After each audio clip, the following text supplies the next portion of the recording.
Influencers marketing is booming, projected to hit $35.5 billion by 2025.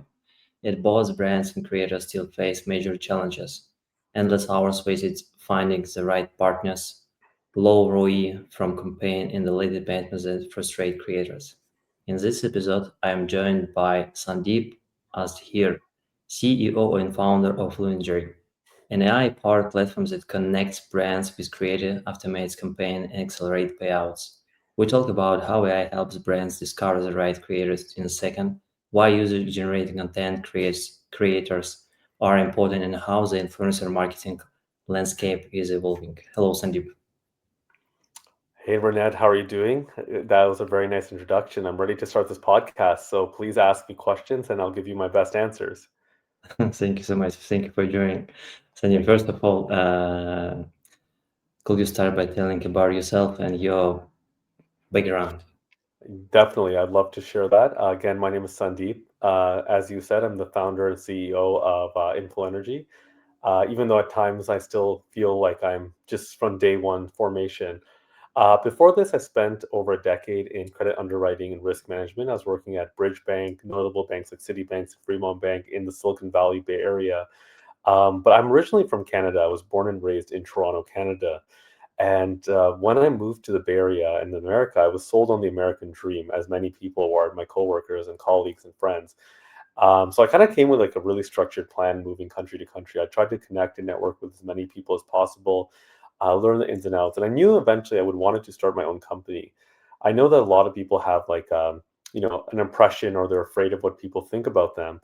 And, I have that to some level, like few knots of me are like, oh, I care what people think. But as soon as I moved to the US, I didn't know anyone. I knew I could reinvent the way I think and meet people. So I really focused on networking and learning and tried to get in a career in venture. Venture debt is what I did, non-dilutive financing. But as I was doing this, these were good careers. I tried things on the side.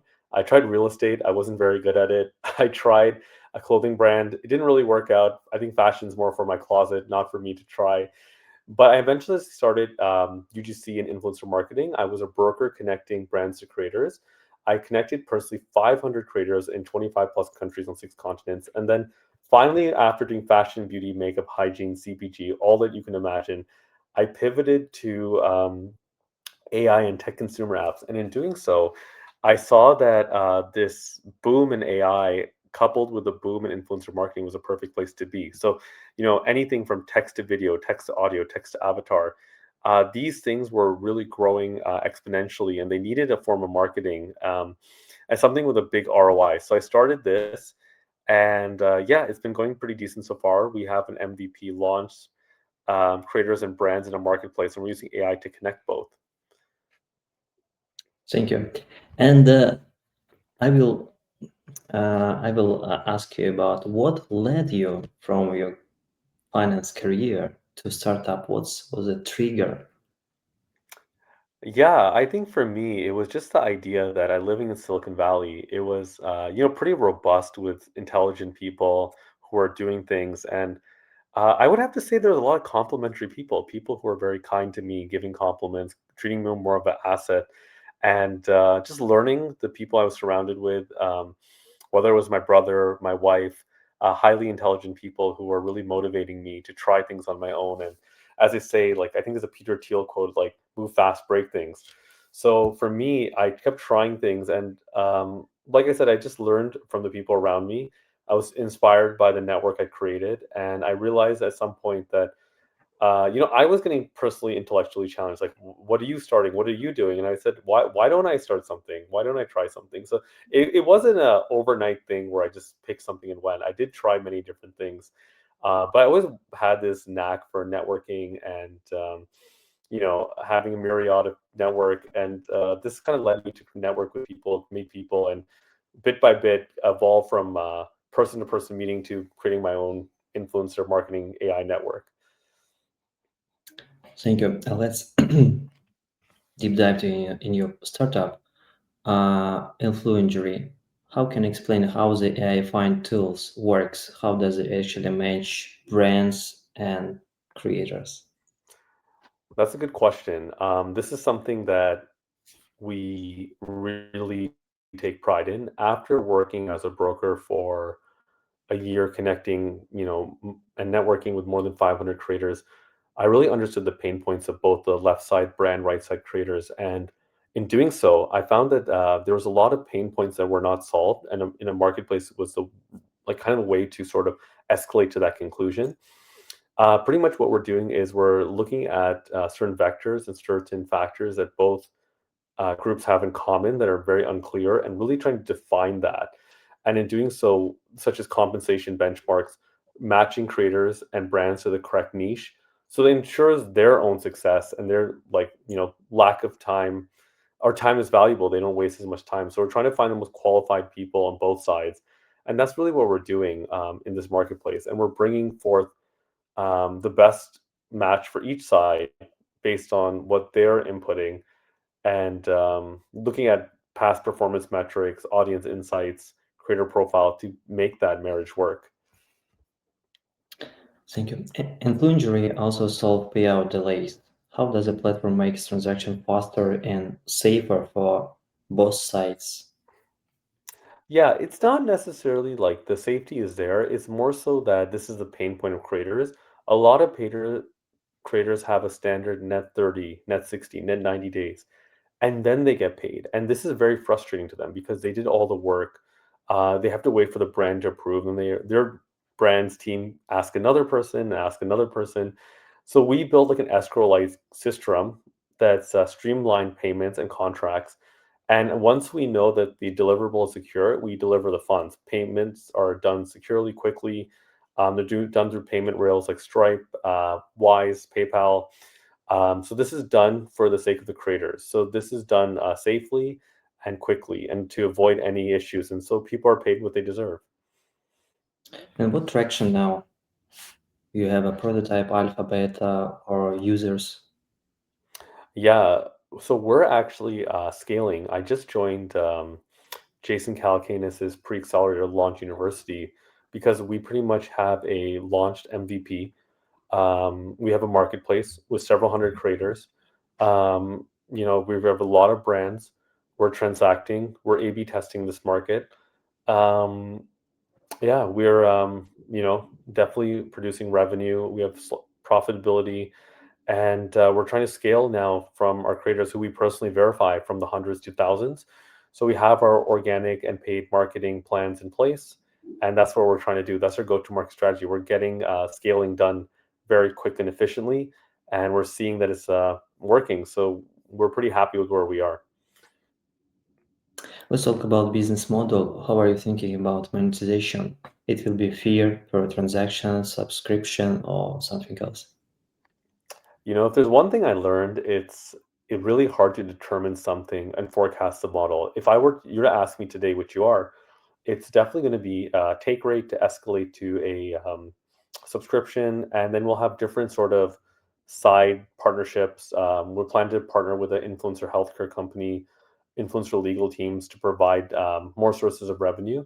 But what we're doing is taking a transaction fee model, which is aligned with our current goal, and going to ramp it up to subscription based. And again, that may not even be the path we choose. It might evolve. So it's difficult to say, but where we are right now is a transaction fee take rate. And your product work on B2B and B2C, both? Yes, yes, it's both B2C and B2B. We're finding that we initially thought we were going to be more B2C, but we've been pleasantly surprised that B2B has been very responsive to it as well. The influencer market is projected, as I said, $32.5 billion. And beyond what you're solving at Influengery, where do you see the biggest influences or opportunities in the industry today? I think the biggest opportunities come from trust. I've noticed that there's a lot of companies that are building AI generated UGC and influencer platforms by creating avatars. And the irony is, these are pretty big companies with a lot of profound investors. But the irony is, they're still using real creators to promote their product. They're not even using AI. So I think the biggest inefficiency is this belief that we can use avatars to replace authentic, genuine content. But what we're doing is we're using verified creators to produce this content because it's the most effective. So I think just really bringing the value back to humans and creators is the most important thing. I think that people really will appreciate working with someone real, and brands are willing to pay a premium to get that content because they know it has the best ROI. Yeah. And do you see a difference in how brands work with large influencers with 500K followers versus micro creators, and which segment of creators and brands is Influencery focusing? You got it. Large influencers bring reach, they bring numbers, but micro and nano creators, they bring authenticity and higher engagement rates. That's where brands see the best ROI. We're focusing on micro and nano creators, but we've paired startups with all sorts of creators. Essentially, brands are looking for what's cost effective and what has authentic growth. Both bring a pretty high ROI compared to traditional marketing. And how are you approaching it to go to market, and how uh, are you going to find influencers?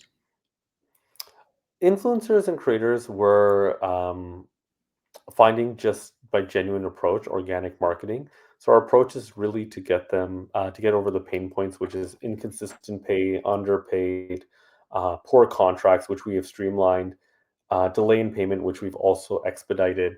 So with that being said, we are using organic approach, like really catering to creators and working with select few initially, just to prove our value to them and doing word of mouth marketing, which we find very effective because if you can work with one creator well, it's scalable. So we're trying to really fix the problems at a granular level in this marketplace because again, it's very difficult to underwrite a creator's value.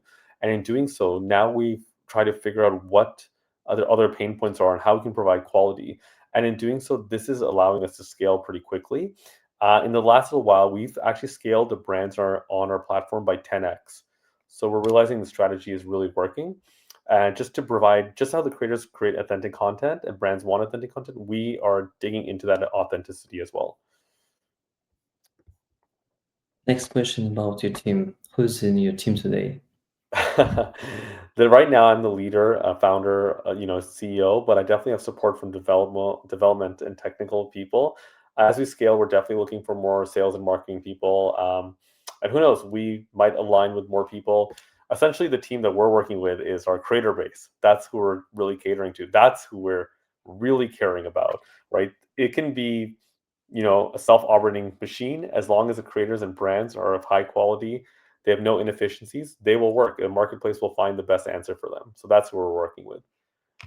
And when it comes to choosing teammates, how do you know this is the right person to build a startup with? That's a great question. That process we're still trying to uncover, but I think people who are very eager to work and excited, especially in this economy, which has been super tough, you'll find a lot of qualified, smart, intelligent human capital. And I think you can utilize them in different ways. There's no cookie cutter way to find the right person. You definitely have intangibles that can make it work. What's next steps? Next steps is testing the platform, scaling the platform, ensuring transactions are safe and secure, develop, delivering the best quality things, and just focusing on product features like ensuring the word is out there and that we are the leader and premium AI powered influencer platform. And are you focusing on California state, US, or North America, or globally? We're focused on everything. Obviously, there's a desire for a lot of brands to seek US speaking, English speaking creators. But we actually started with a mandate that we were trying to arbitrage US brands with micro creators all over the world to provide them with opportunities. And we still haven't let go of that mandate. We want to work with as many creators in many countries. And we're finding brands want to as well. They're enjoying working with people outside of the typical US base. It doesn't mean that we don't want to work with US. It's going to be an organic process. But I've worked with people in, Australia, India, Finland, Germany, France, Costa Rica, USA, Canada, Mexico, spanning over six continents. If we can get all seven continents, even better, right? Maybe there's someone in Antarctica in the future, but there's no discrimination with who we work with. We want to work with as many people and make it as efficient as possible, because at the end of the day, the brands want the most outreach, and as internet becomes more and more ubiquitous with things like Skylink and things of that nature, it's going to be better for us and to get the outreach. So I think there's no limit really. Awesome. Imagine you are in front of investor, in Yeah. front of Jason Calacanis, for instance. In 30 seconds, why should they invest in your startup? That's a great question. That's definitely a blind spot. But again, like I think our startup makes the most sense. We're the middle of the Venn diagram between AI and influencer marketing. Influencer marketing is a $32 billion industry growing at a CAGR of 10% year over year. AI is growing at probably triple digits year over year. Look at the biggest companies by market cap: Nvidia, Apple, Tesla, Microsoft, all growing super fast. It's the biggest buzzword. We're in the center of this Venn diagram, combining both worlds, and we're trying to take AI and tech consumer apps and try to market them to the world. So we're not only just working with AI, but working with AI and tech consumer apps. So we're almost doubling down on this AI aspect, and we're also using influencer marketing, which is low cost, high ROI. So we're going to have great returns, high margins. We're also AI and tech consumer apps don't require goods to be shipped. It uses a green screen. Again, this is a logistical problem to solve. So we're really looking forward. A lot of brands we're working with, workout plus AI, fitness plus AI, legal plus AI, something plus AI. So I think we're captured the right market. We want to be a premium of this market. And I think the fact that I vetted so many creators personally before starting this and addressed all the pain points, the market is discovering itself. And I think this is the reason why we will be so successful. And final question, what advice will you give to a founder uh, moving from a corporate career into their first startup? I love that question. That's a really good question, Renat. I think the best advice is just start. I think just start. As you know, like in venture and startups, there's a certain percentage which are successful. That number, I don't know off the top of my head, but it's not very high. So I think you got to play the numbers game and you got to work on the passion and try things, move fast, break things. Whatever you started off, just like myself, it will start as A, but it might end up in B, C, D, C. So we don't know where things are going. We know they're moving super fast, but just like the internet era, the AI era is going to bring more opportunities. I think it's going to fragment companies and have lots of small companies with a lot of smaller size employees. And I think this will bring opportunity. People will be more incentivized to work for themselves. There's no barriers to entry like they used to be. Like you don't have to know very nuanced coding or skills. You can be a visionary and act upon it. I think this is the best time to do it because there's so much resources out there. There's so much information, so much money on the sidelines. It's really up to you to go get it. The world is super connected. We're doing this podcast. We're not even in the same city. This is the power of internet and the AI. So this can only continue to grow, and this is a market that's looking to be captured. And the best part is there's room for everyone. So it's about really just starting. Thank you, Sandeep. It was amazing podcast. Thank you so much, Renat. Thank you for your time, and I'm excited to see this posted. And let's get those YouTube numbers up. Thank you. See you. Thank you. Have a good day. Have a good day.